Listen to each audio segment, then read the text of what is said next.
Ayun no. Okay, so makakapag-video tayo ngayon. So, pasensya na kayo at maginaw na dito. So parang the whole week umuulan. Tapos marami pa tayong lilinisin. Kamukha niyan, alisin din natin yan dyan. Okay, pero kung papansin nyo, malinis na. And then dito, ayan, makikita nyo, malinis na din.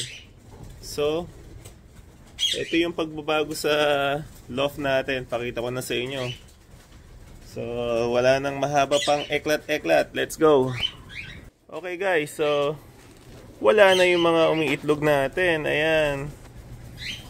So ginawa natin tong transition ng young bird. Okay.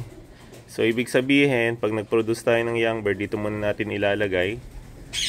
So hayaan muna natin sila yung magsuntukan sa pagkain bago natin ililipat sa flyers loft. Yun ang ibig kong sabihin.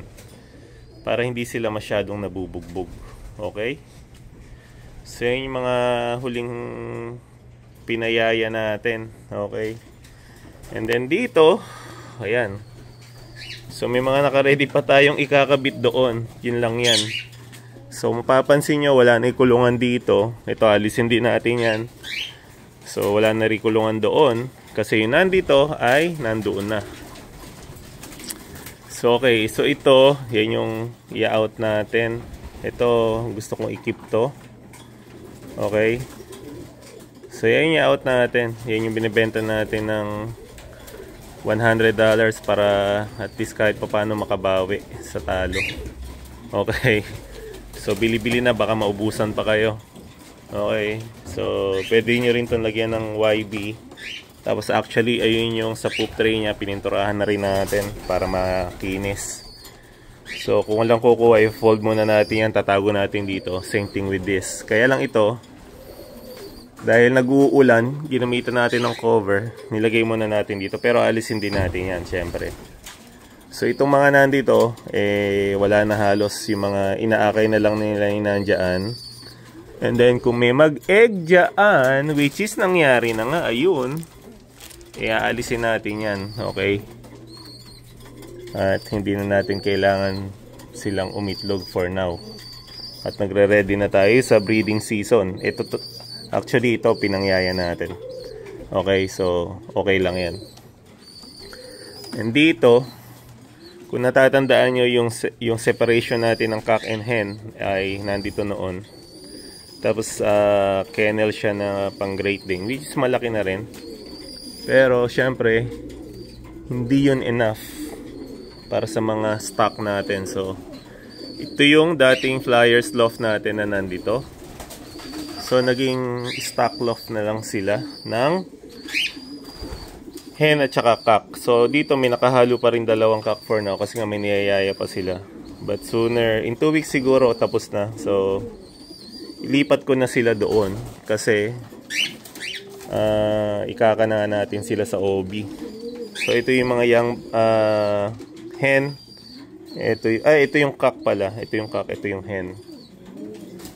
And then yung mga kulungan dito ng ibon na wala na. So medyo nalinis na natin to. I-rearrange na lang natin to. And then itong mga 5 gallons, i-fold na rin na muna natin yan. So ang matitira lang iso yung 3 lang na yan for now.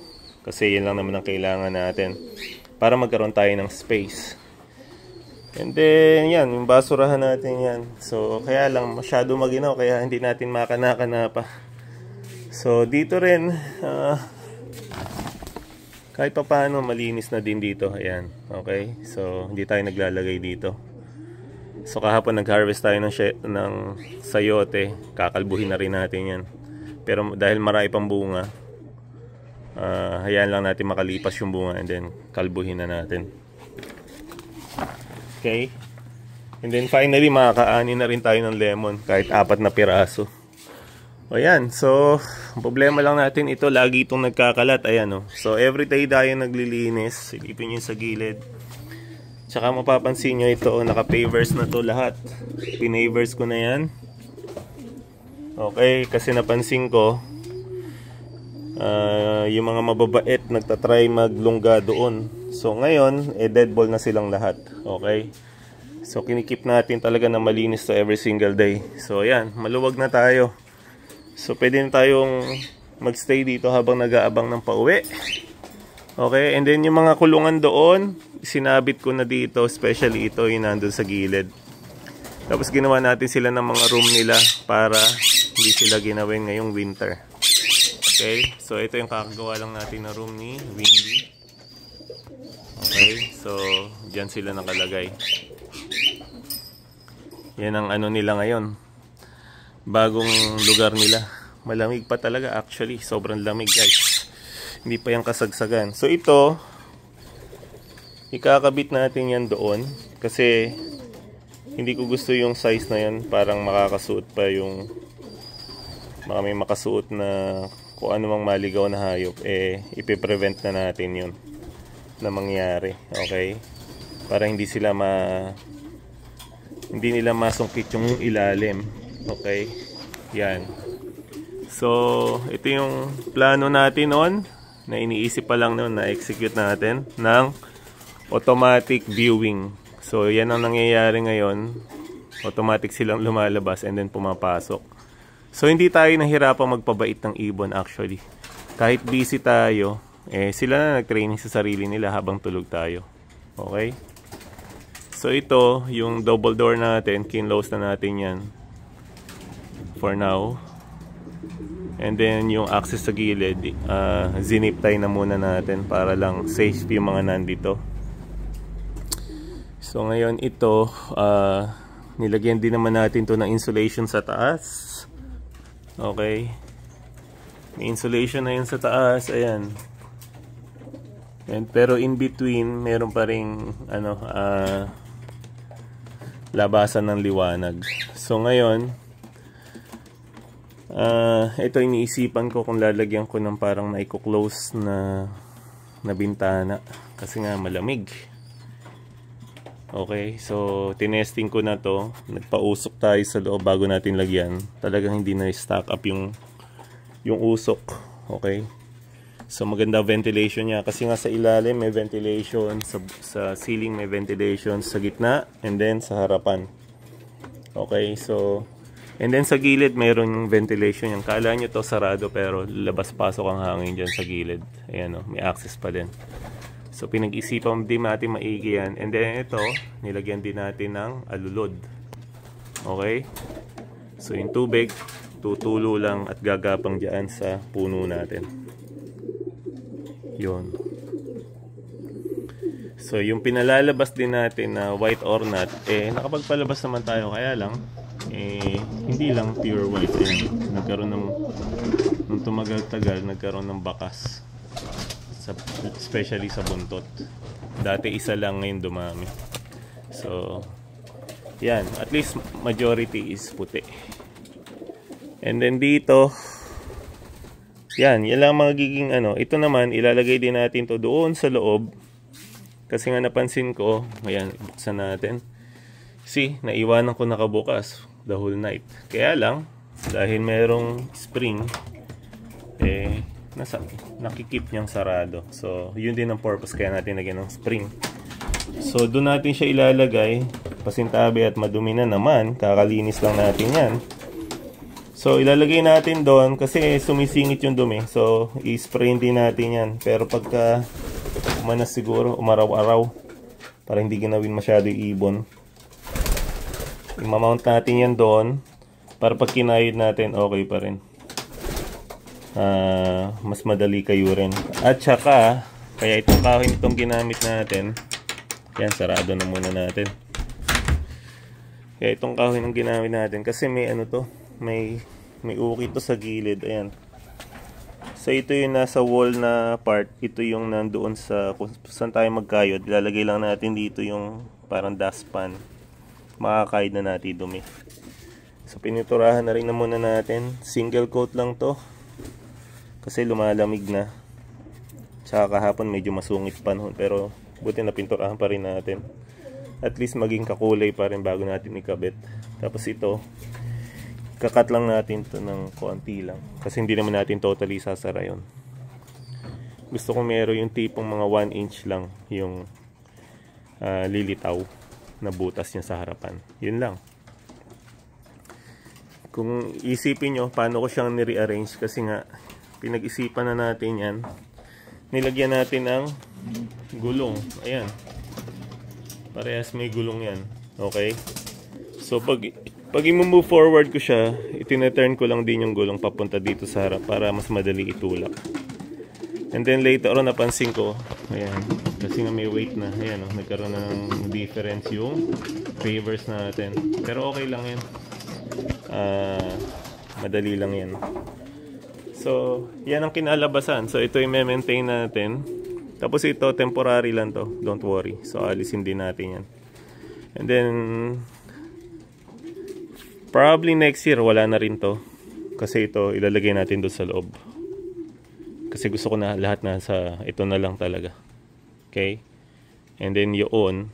So, ito magiging storage lang to ng mga patuka natin. Gagawa tayo ng parang cabinet lang dyan. Yan ang plano na lang yan. Na ilalagay natin dyan. Tapos ipapahalang na lang natin siya para may access tayo doon. Kasi for now, may access naman natin to. So, ina-atras lang natin isang cage na yun. So, i-post na lang natin yan sa Craigslist kung walang kukuha. Or i-fold ko muna yan para hindi siya ma-disaster dyan. So, malinis na parehas yan. Pero ito, still gusto kong i-keep kasi may naisip akong gawin dyan. In the future. Not pa ngayon at masakit pa katawan natin. Anyways. So, ayan, lumilitaw na si Haring Araw. Pamaya-maya pwede na tayong gumawa. Okay? So, yung mga hinabol nating mga gintong ibon, eto na sila. Ayan, no? Ayan, yan yung mga magiging foundation bird natin. So, ayaw niya magpakita. Ayan. Ito yung mga tinatawag natin na Jansim. Okay? Yung mga Jansim natin, ayan. Ilan lang yan? Naka-anim tayo. And then may humabol na 2. Okay, so yun lang.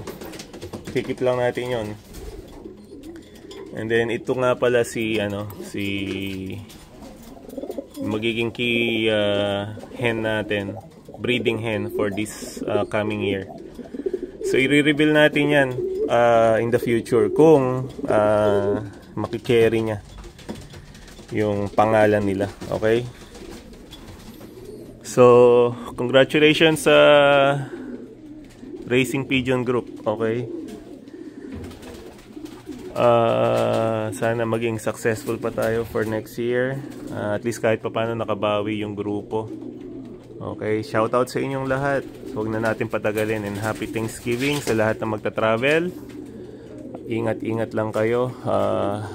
Si Mel Pasha, si Nebben na laging nandyan nakasubaybay. Yung bagong fancier, si Amiel at saka si Robert Reyes Jr. Okay, so shoutout sa inyong lahat. Kay Kuya Jay Chulani na bibiyahe yata ng Washington kasama yung anak niya. Kay Villiang husband na si Skyloft kasama ang pamilya niya pupuntang San Diego. As usual, attend ng Royal Cup yung kampiyon natin. Okay? So, kay Batang Tondo na nasa Ohio. Okay, at sa mga taga California Central Valley, enjoy lang natin yung season. Okay? Shoutout sa inyong lahat. Ingat at alam nyo na, next time magkita-kita tayo November 30 ang ating victory celebration. Okay, we are number 1. Congratulations guys.